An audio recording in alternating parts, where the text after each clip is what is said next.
Hey, this is Ty Agar from tyagar.com. That's TYAGAR.com. Today we're going to talk about how we can change our thinking about wealth. Some of you may ask, is there a system to wealth creation? I would argue that there is, and by understanding that there is a process that leads to greater financial abundance, we can chart a path towards that success. The thoughts that I'm going to express were really formulated, and I got a lot out of something from Dan Sullivan from his organization Strategic Coach. He has a framework that I believe is very insightful in terms of framing our mindset towards wealth.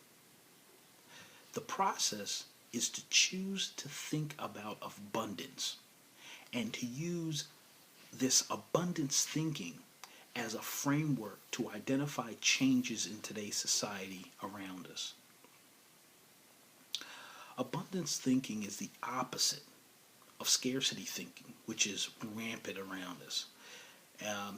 And so abundance thinking begins by recognizing that due to technology and Moore's Law, there is much proof of greater abundance around us.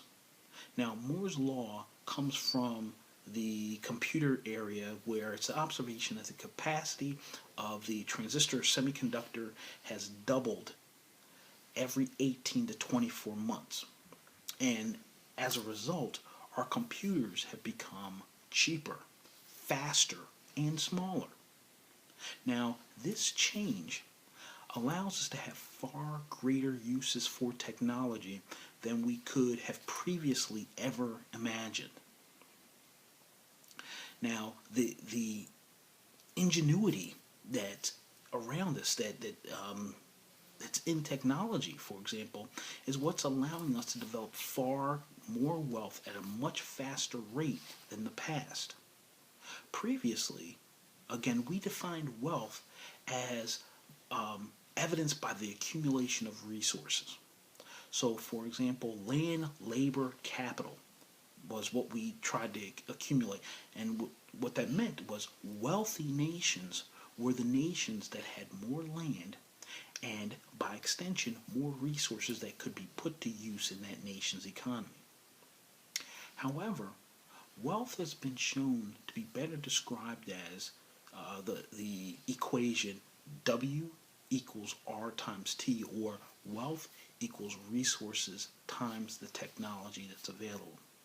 Now, technology is what can allow, for example, an island country like Japan with a very small landmass to be incredibly wealthy as measured by its gross national product, its national income. So instead of seeing resources using the metaphor of a pie with its limitations, where if one group has a larger slice, then there's less remaining for everyone else, we should use a metaphor of a tree, a fruit tree, like, for example, an apple tree. Now, for those at the bottom of the tree, there's a finite amount of apples that can be reached. So they just believe that what's available is what they see. However, technology is like having a ladder, which allows a person to access more fruit. So the amount of apples that are available are still the same. It's actually more than what they thought previously. So technology made more apples available and accessible. Now, I understand the challenge of this thinking is there is a general psychological principle that we tend to see what we want to see. I get that.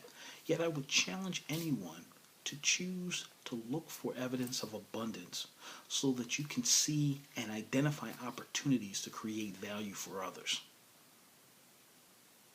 For more cutting-edge insight that will help you take your financial life to a greater level of financial success, go over to tyagar.com and pick up our new report, 3 Simple Secrets for Financial Freedom and Total Peace of Mind.